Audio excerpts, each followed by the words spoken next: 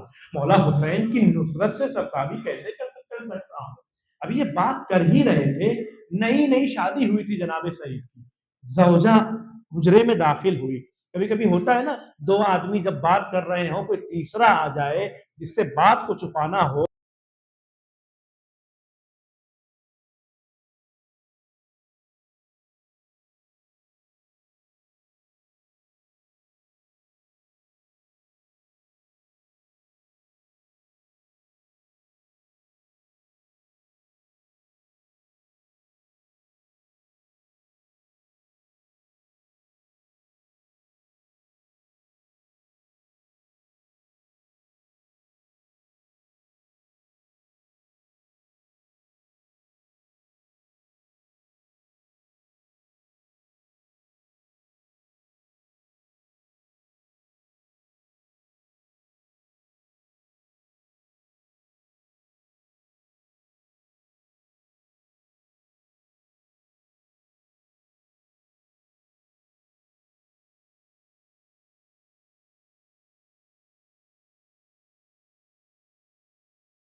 میں وصیت کر رہا ہوں کہ جب تک زندہ رہنا آقا حسین کی حفاظت کرتے رہنا۔